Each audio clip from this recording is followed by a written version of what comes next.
Hello everyone, in this video we will discuss about bone marrow aspiration and biopsy.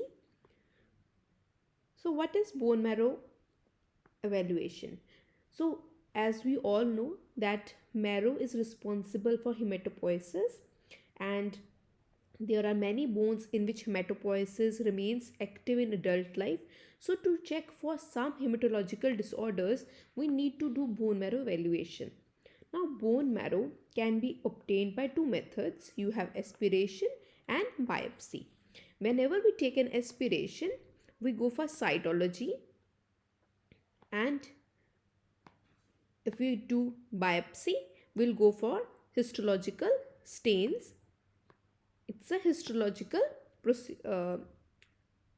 histology is studied in case of bone marrow biopsy. Now, what are the sites for bone marrow aspiration? There's particular sites in the body which get prominent in certain positions. So, in adults, we use posterior superior iliac spine. This spine is very prominent in flexed position. Then anterior superior iliac spine can be used. Sternum in few cases can be used if the patient is very obese, or you are getting dry tap in case of posterior superior iliac spine. However, sternum creates apprehension in a person and can also lead to certain complication, as sternum is present over the vital organs of the body. So sternum is mostly avoided. Then in case of infants, upper end of tibia is also used because this is a very prominent bone in that age. So if you can see the picture over here, so to get a bone marrow, we have to pierce through the skin, the subcutaneous fat, then any muscle, bone or periosteum, the bony cortex, and then you will enter into the marrow. Now let's go to the various needles which are used for bone marrow aspiration and biopsy. So the needles which are used in bone marrow aspiration, they are Sala's needle and Kalima needle. These are used for aspiration. And you have Jamshedi's needle which is used for biopsy. Now this is a picture of actual Jamshedi needle, and this is a picture of your Sala's needle. The Sala's needle has a characteristic thing. There's a screw over here. It's also known as the guard. So this is the guard which is present in the case of Sala's needle, and there's a stylet which is present which can be removed. So you have two things, stylet and guard, which are present in Sala's needle. The guard helps us to adjust how much we want to enter the patient. It is the length where we reach the marrow. So this is the needles. Now going to the what are the indications for bone marrow aspiration?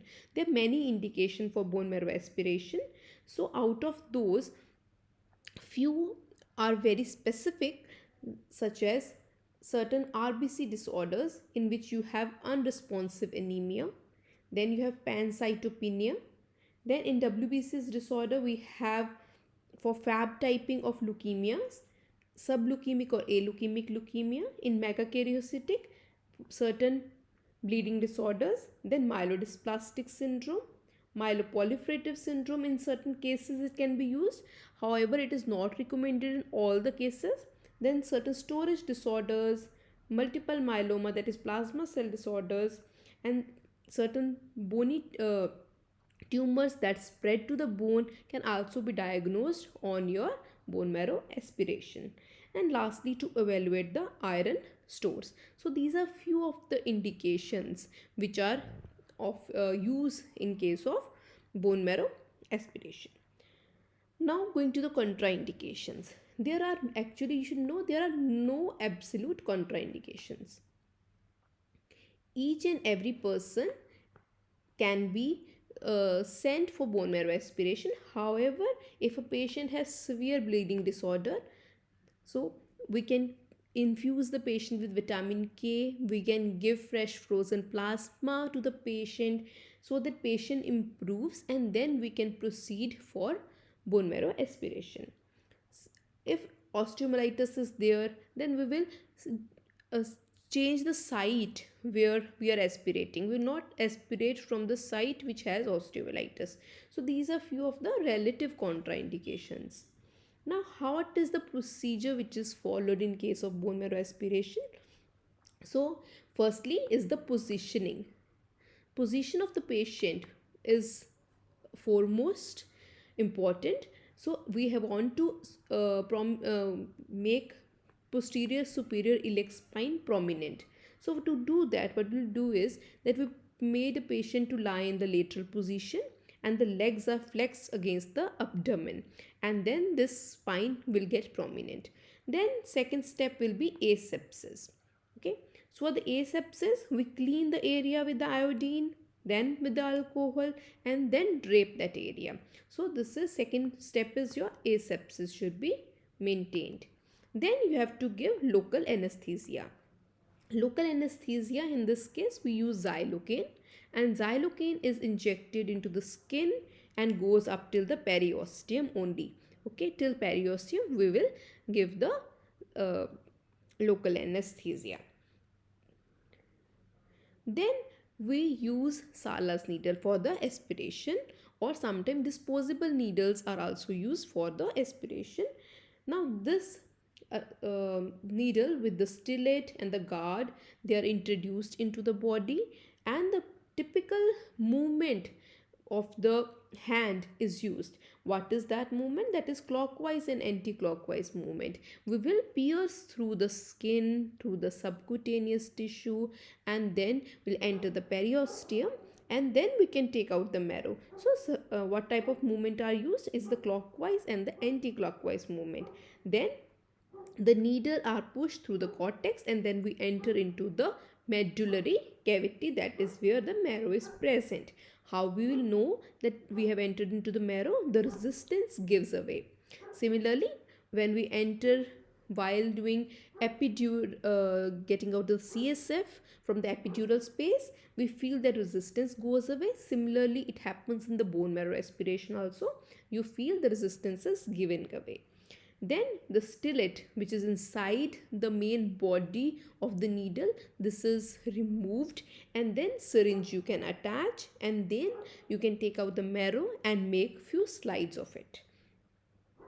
Now the slides have been prepared. Okay, you have unstained slides with you. These are unstained. Now we have to stain it. Now the stain, various stains can be used. The first should be a basic stain. So basic, any Romanesque stain will do. Okay, you can do HNE, you can go for Jimsa, you can go for Lishman. So any Romanesque stain will do. Second stain is your Pearls stain. This is done to check the iron stores. And then further, in case of any leukemia, certain steps can be increased. Now, how you evaluate a bone marrow aspirate? Now, bone marrow aspirate, always a slide is scanned first under the scanner objective to see for the marrow particle, and then we move to higher magnification. Now, most marrow particles, they are present at the tail of the smear, and then you can see a particular area that where you are getting better cell morphology. You have to select that area where you are finding the cells to be evenly spread, and the cells can be evaluated, and you can do a differential count on the smear. Around 500 to 1000 cells are counted for a bone marrow aspiration. Now, to evaluate a bone marrow aspiration, you need these following points. So always a bone marrow aspirate should be reported under these headings, to so that we should not miss any pathology. First is the cellularity, then is the M ratio, then is the erythroid series, that is the RBC series, myeloid series, megakaryocytes, lymphocytes, plasma cells, then abnormal cells, any tumor cells, storage disorder, parasites or fungi, and lastly the iron stain. So first was the cellularity of the smear. So basic rule is 100 minus the age of the person. So if a patient is of 90 years of age, so you do 100 minus 90, that is 10%. So the 10% will be the marrow and 90% will be the fat in that person. So the cellularity always changes according to the age of the person, and therefore you need to know the age of the person to tell the marrow is normocellular, hypercellular or hypocellular. Then second is ME ratio. You divide myeloid series with the erythroid series. You count the cells, you divide it, and around 500 to 1000 cells should be counted so that you can give accurate reporting. The normal ME ratio is 2 is to 1 to 6 is to 1. So the myeloid series are more in number. Then you need to comment upon the erythropoiesis. So how is the erythropoiesis, whether the cells are maturing fine, whether they are having normoblastic maturation, whether they are having micronormoblastic maturation, in which the micro they will be small in size, whether they are having megaloblastic maturation, whether there are any feature of dyserythropoiesis, budding, having strands present. So these are all features of dyserythropoiesis. So next you will comment upon myelopoiesis. You'll count the myeloid series, see for if the blast cell, any myeloblasts are high in number. Okay, so the blast cells are counted, any maturation arrest is seen, whether the cells are having arrest at myelocyte stage, that happens in CML.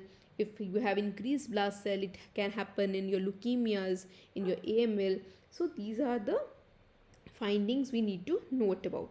Then megakaryopoiesis. In megakaryopoiesis, you will see the number of megakaryocytes, how the morphology, how the nucleus looks like. So this is again a feature which can be noted. Then other cells which can be seen are lymphocytes, plasma cells, any metastatic tumor. Okay, so you have few cells of CA breast in the bone, so you know there's a metastasis of CA breast to the bone. Any parasites, okay, you have malarial parasites which can be seen in the bone. You have LD bodies which can be seen. You can have filariasis in the bone. So these are all things which can be seen in the bone marrow. Then going to the iron stores. To assess the iron stores, you need to do pearl stain, that is Persian blue reaction. Okay, so this is seen in you do iron stores, and if the iron stores are less, you come upon that it is iron deficiency anemia. And there are certain conditions in which the iron stores increase also. You have thalassemia in that, you have sideroblastic anemia in that, you have certain hemolytic anemias in which the iron stores will increase. So what is pearl stain? Pearl stain demonstrates your iron in the ferric form. The ferric form, it reacts with the potassium ferrocyanide and forms ferric ferrocyanide, and this appears blue in color. Okay, so in the pearl stain, when you're seeing the bone marrow, you have blue, which is the iron, and the background will be pink in color.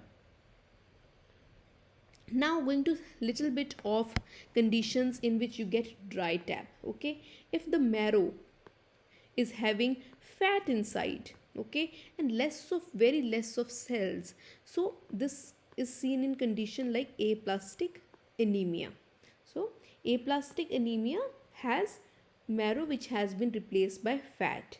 Similarly, there is a condition myelofibrosis where the marrow has been replaced by fibrous tissue.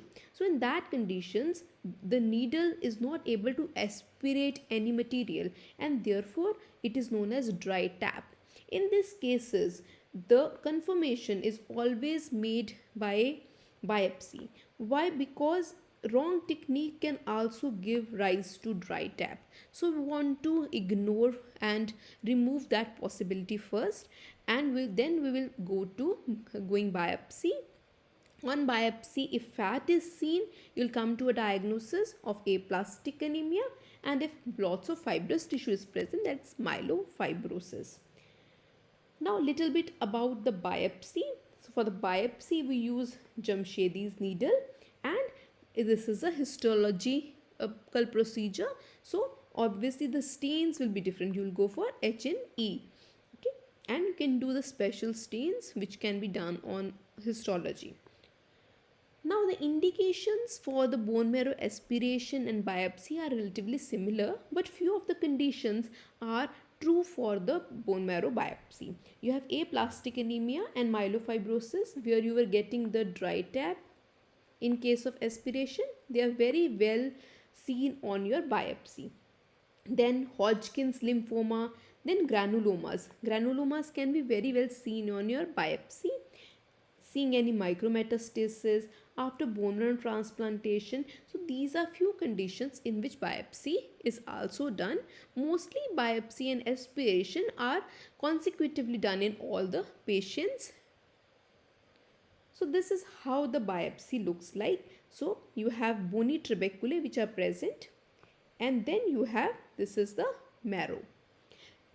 So this was all about the bone marrow aspiration. We just briefly discussed about it. If you want me to discuss the bone marrow aspiration in detail, so we can do that also. Drop your comments, ask your queries, and tell me which all the topics you want me to cover. We will do that. So thanks for watching the video. Thank you so much.